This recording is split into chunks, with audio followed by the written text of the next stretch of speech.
Welcome back, everybody. It's episode 10, double digits. I'm pretty pumped about this episode.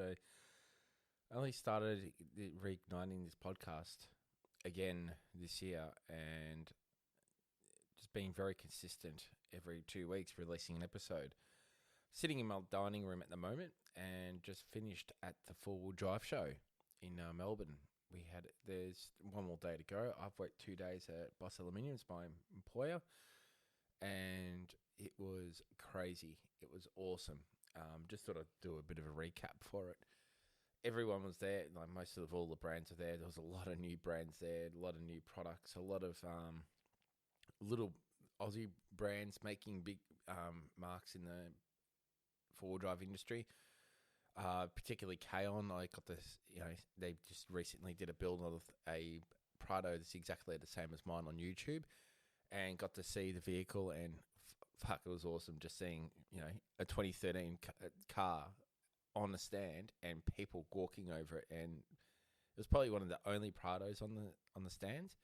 And, he started from himself, and now he's built a business, a brand, and people love it. And the innovative products he makes in Australia is awesome, and I'm pretty proud to, I've been a customer of his for ages and got to have a quick chat to him on my break. And it was really good to hear his insight of the business and what he thinks of the industry. And one day he'll be on the show. So looking forward to that. As seeing a lot of other Australian-made companies, products there, which was awesome. And a lot of companies, just bringing in new products that are innovated, even though they're made overseas, and, making their mark in the industry, making $1 on the industry, and having people excited on the product was really good to see. Being on the stand in my representing my brand I work for was awesome. So many people came in, like customers that are currently got builds, customers are, probably on their fourth build, and, hearing good things of your product, good things of your service, and, the business I work for, Boss, how they're built up to where they are today, and the products that we make, and also the factory where we make it. We've probably got some of the best innovative machinery to produce those products. You feel pretty proud to work for, and you're pretty proud to be in a company that does make Australian-made products for the industry. It's hearing the positive stories of it. Makes you want to work harder, wants to work better, and it was good to have our brand out there. And I was really pumped, and the crowds that were there yesterday and Friday was big, but today was massive. Like, there was a massive influx of people. There was people holding bags of equipment that they've bought. You can tell they were really happy. They were pumped to, take themselves out, their families out, go out, their friends go out, their wives, whoever. It was good to see people would have been waiting for this day to come, and, buy the brands they want, buy the products they want, and, have those discussions with the people making those products to provide feedback to make those products better, to better suit.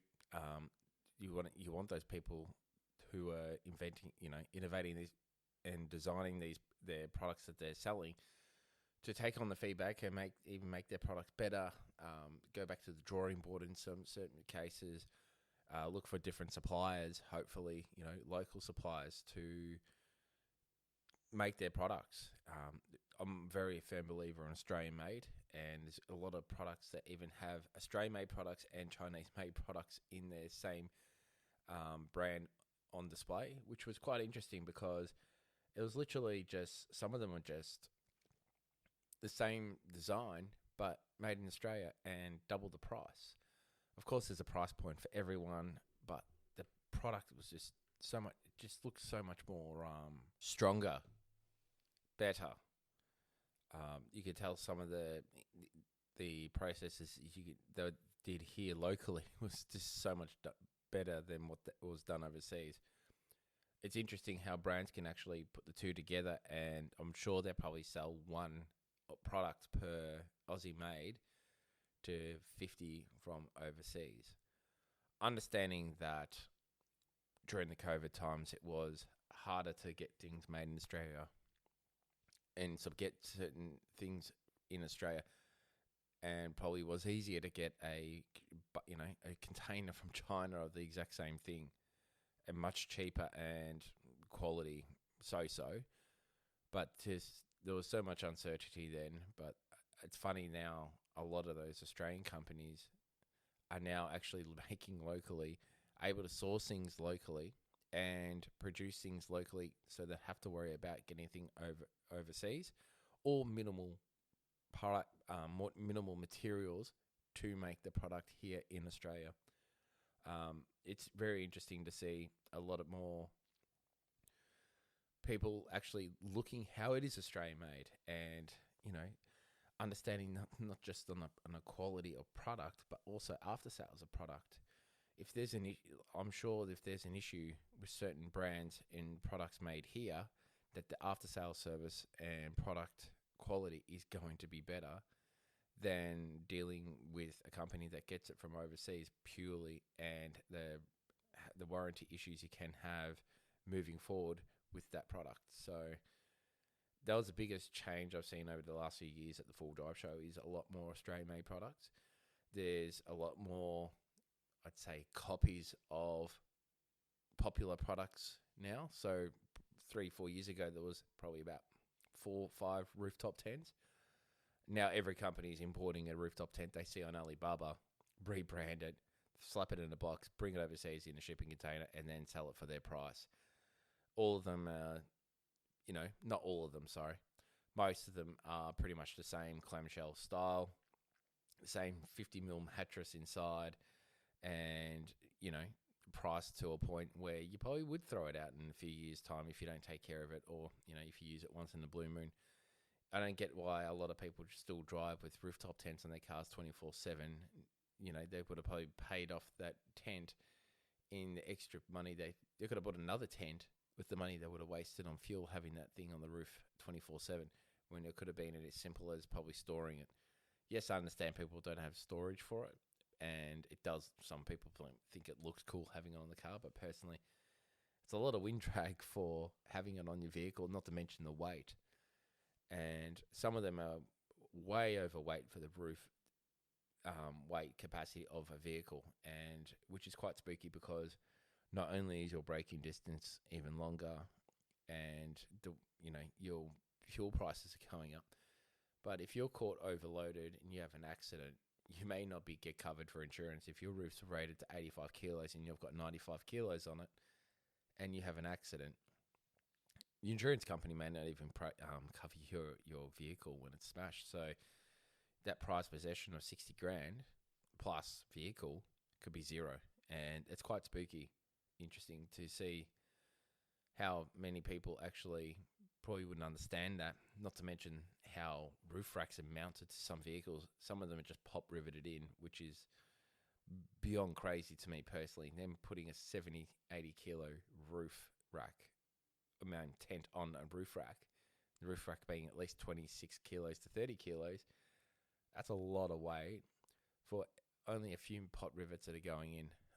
In the My Prado, I know I've got 6 fixed points with 2 screw points in each, M8s, and I can ensure that my roof can hold a decent awning at least, with with a few things tied up on the roof as well, safely, and with that being actually screwed into the car rather than pop riveted, I feel much more safer and happier having that in.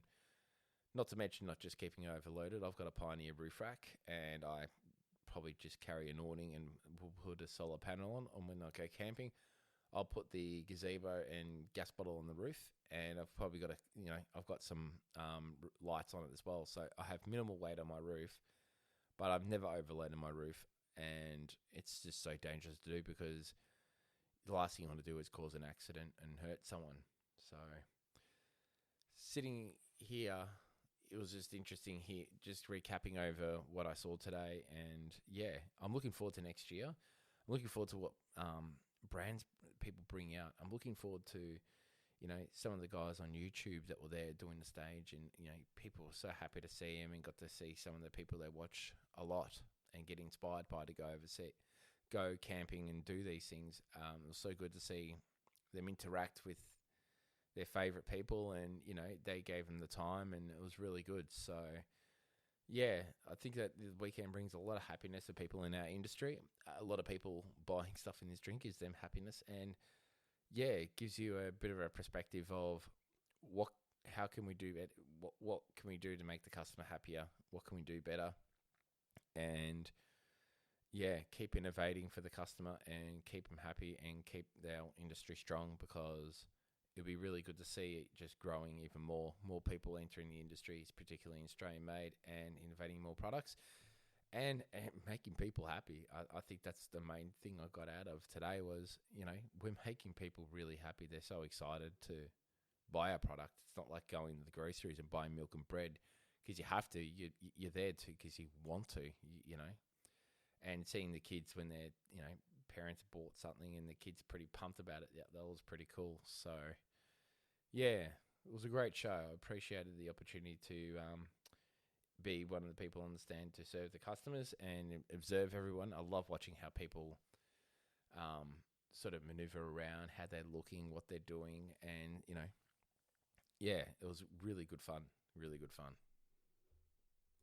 Final note on the show, just had a thought. There's one thing that I think is missing from this industry. It's a bit about health and fitness and mind, a bit of a healthy mind part of, that could fill that gap. A lot of people escape to go camping and say it's good for their mental health. A lot of people who are in our industry are opening about their mental health a lot more, and even making side projects about it.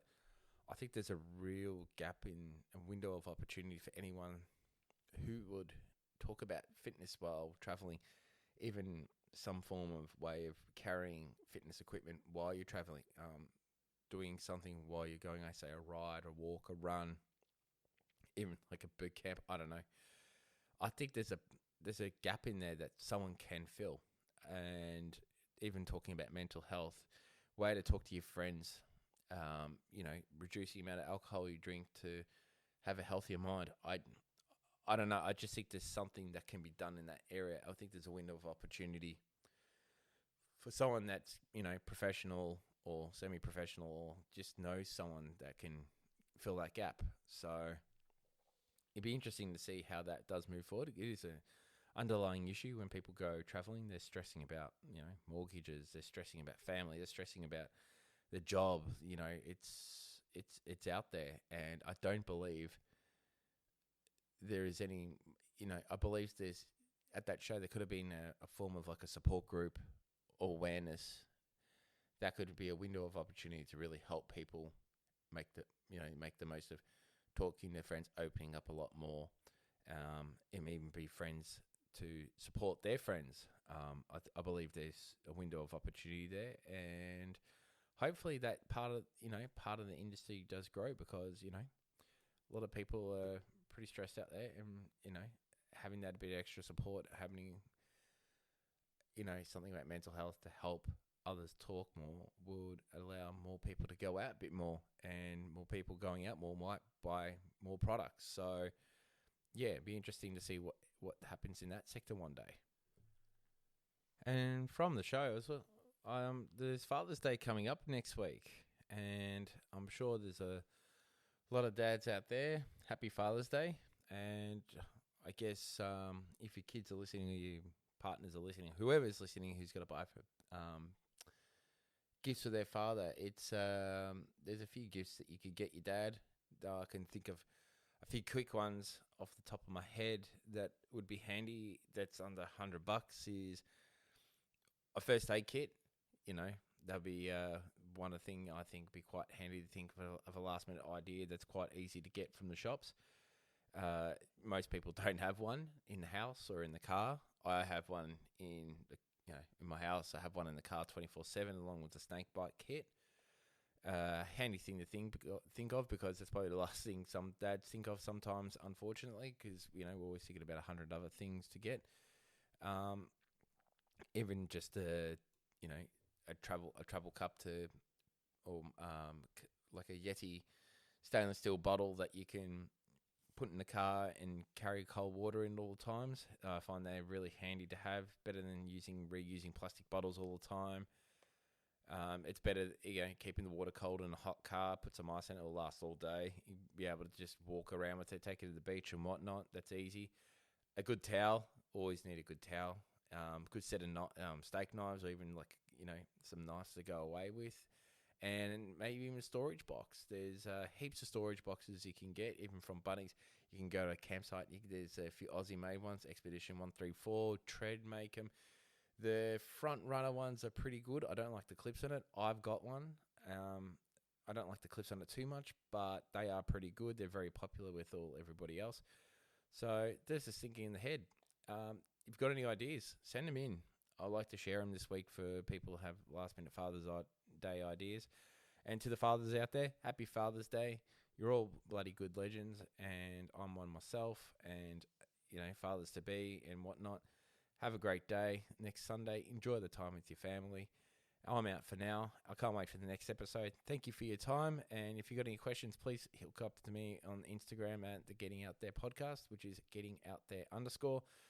Email me info@gettingouthere.net.au. And happy to answer some of your questions. Have a good night, day, however you're listening. Cheers. Bye.